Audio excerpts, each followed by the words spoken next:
Welcome back to the deep dive. You know, usually when we sit down to crack open a new source, Right. whether it's a stack of research papers on AI or like a deep history of the Roman Empire, there's this specific kind of energy in the room. Yeah, it's usually excitement. It's that feeling of discovery, Yeah, of popping the hood on something new and seeing exactly how the engine works. exactly. That's the best part of doing this. Exactly. But today feels a bit different. It really does. I was reading through the material for this deep dive last night, and honestly, it didn't feel like I was preparing for a masterclass. What felt less like a celebration of knowledge and more like I was decoding a warning siren that someone just left blaring in an empty street. That is a very visceral way to put it, but I think you're spot on. We aren't looking at a white paper or a biography today. We are looking at a poem. Right. It's titled Aurora is Sailing Back by Weerathunga W. Nimal. And before anyone hits pause because they heard the word poem. Please don't. Yeah, stop right there. If you are expecting rhyming couplets about daffodils or a nice soothing ode to a sunset, you are going to be shocked. Completely shocked. This piece is not gentle. It is angry. It's anxious. It's essentially a crime scene investigation written in verse. It really is. The poem operates on this terrifying premise. I mean, imagine a country that has just survived a massive, grinding revolution. The dictator is gone. The streets are finally cleared. The long night is officially declared over. Right. The credits are rolling. The good guys won. Time to pop the champagne. On paper, yes. Exactly, on paper. But Nimal the poet is standing in the middle of this victory party, grabbing people by the shoulders and basically screaming, "Don't you dare close your eyes." Yeah. His argument is that the revolution has technically happened, but the true danger, the systemic rot, hasn't gone anywhere. It's just changed clothes. It's the difference between winning a battle and winning the war, but on a deeply psychological level. So our mission today is to really unpack this text. We're going to look at the specific haunting imagery Nimal uses to paint this picture of an old guard that is still lurking in the shadows, waiting for the public to fall asleep. And just a quick tone check for you before we go deeper. This isn't a lighthearted chat. We're dealing with serious themes here. State violence, torture, betrayal, and the theft of national resources. So maybe don't listen to this one while you're trying to manifest positive vibes. Or do, if you want to understand the mechanics of power. Let's start at the beginning, because the poem opens with this incredible sense of deceptive hope. It does. It starts with the rising tide. Nimal writes, "We wrote verses calling men and women into one rising tide." And then there's this line, which I think is just devastatingly beautiful. "We came to raise a homeland gentle enough for the innocent to breathe." Gentle enough for the innocent to breathe. That line actually stopped me in my tracks. It's such a modest demand, isn't it? It is. They weren't asking for an empire. They weren't asking for global dominance or a Mars colony. They just wanted the air to be safe. That modesty is exactly the point. It underscores the desperation of the situation. I mean, when your primary political goal is just breathing room, it implies you've been suffocating for a very long time. Yeah. It speaks to a history of suffocation. And Nimal gives us the timeline for that immediately after. He refers to the long night of 77 years of sorrow. 77 years. That's not a random number. That's a lifetime. It's 3 generations. Think about that. Grandparents, parents, children, all born into the exact same sorrow. He's framing this revolution not as a sudden summer riot, but as the breaking point of a generational trauma. And he says this long night was declared closed. Declared. That's a tricky word, isn't it? Very. You can declare a war over. You can declare a pandemic over. But a declaration is just words. It doesn't mean the wounds have healed or the virus is actually gone. It just means the government has decided to change the status. And this is where we run into my favorite image in the first section. It's maybe one of the most unsettling metaphors I've read in a long time. Nimal writes, "We thought the stitched thrones of corruption would crumble into dust."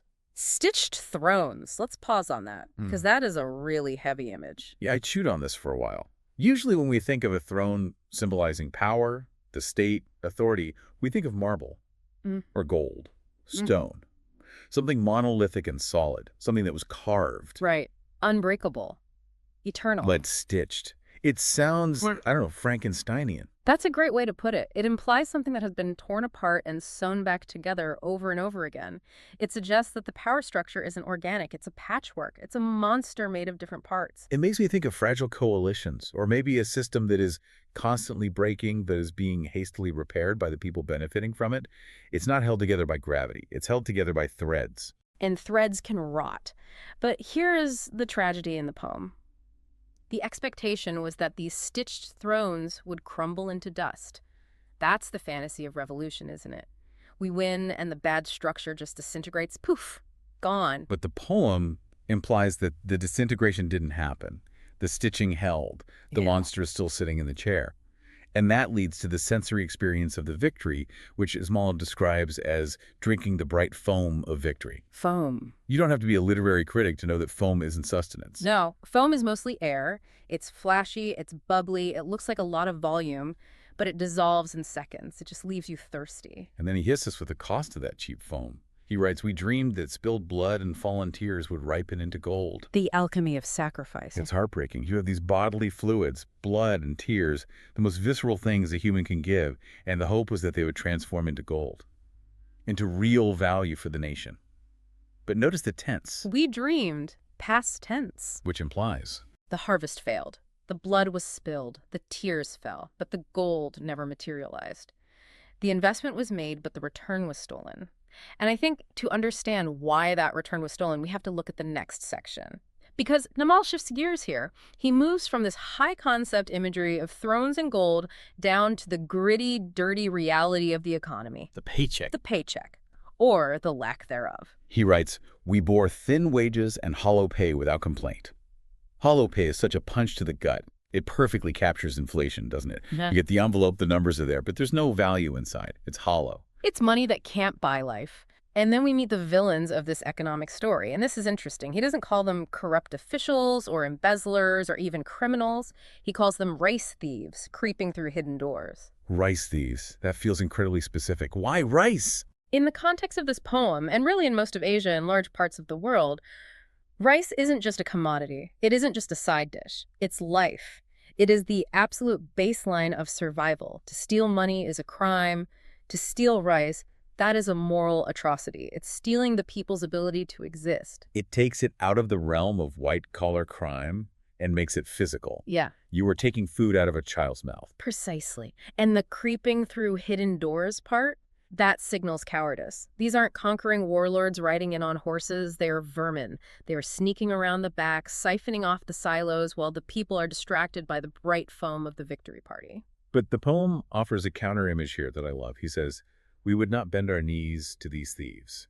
So you have this tableau, the impoverished public standing tall, retaining their dignity despite the hunger, while the people in power are crawling around in the dark like rats. It's a powerful juxtaposition. But, and here's where the warning siren starts to get louder, Number realizes that dignity isn't enough.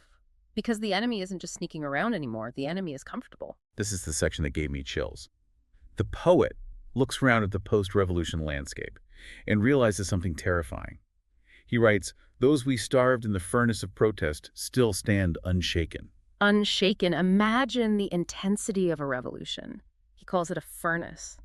The heat, the noise, the pressure, and yet the targets of that rage have come out the other side without a scratch. How is that possible? How do you go through a furnace and not get burned? Because of institutional continuity. This is the part that I think is most relevant to any listener, regardless of where they live. Nimal stops looking at the individual politicians, the faces on the posters, and starts looking at the machinery of the state. Listen to this line. "The police who burned our eyes with pepper still guard the gates." That's bleak. It's the physical memory of pain. Burned our eyes. He's talking about tear gas, pepper spray. Exactly, the literal enforcers of the old regime. The revolution happens, the leader might flee to an island somewhere, but the guy holding the pepper spray, the guy who followed the orders, he's still at the gate, he's still on the payroll. And it implies that the gate hasn't changed either. No, it hasn't, and it gets worse. Nimal writes the laws that caged us for walking free now grin from polished halls. The laws are grinning. Personification. And it's terrifying. It's chilling. It's like the legal system itself is mocking them. We focus so much on the faces on the TV, the presidents, the ministers, but the statutes, the emergency powers, the laws that allowed them to arrest protesters in the first place, those are sitting in polished halls untouched. It reinforces that idea of the stitched throne. The fabric hasn't changed. And Nimal captures this predatory patience with a shift in animal imagery. He says those who once served the enemy circle high like triumphant hawks. Hawks are predators. They circle when they're hunting, they don't circle when they're defeated. And they are triumphant. That's the key word. They aren't hiding in fear. They are up there looking down, knowing that they survived the fire. And if they survived the fire, what do they have to fear now? This brings us to the darkest part of the poem. We've talked about the economy, we've talked about the police. Now we have to talk about the geography of trauma. Nimal drops two specific names here. He mentions Bethalanda and Suryakanda. Now we need to slow down here. For the listener who might not be a historian of South Asia, even without knowing the specific dates or details, the poem tells you exactly what these places represent. They are the dark hearts of the country. Yes. These are sites of horror. These are the places where the long night was at its absolute darkest.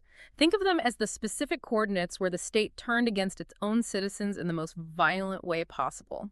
The atmosphere shifts completely in this stanza. The anger turns into something quieter and scarier. He writes, in Bethalanda and Suryakanda, the killers sit in patient silence. Patient silence. Why is silence scarier than noise here? Because noise is chaotic. Noise is defensive. If they were shouting, you could shout back. But silence. Silence implies confidence. It implies they are untouchable. They're sitting in these places of torture and death, and they are just waiting. And the imagery gets very biological.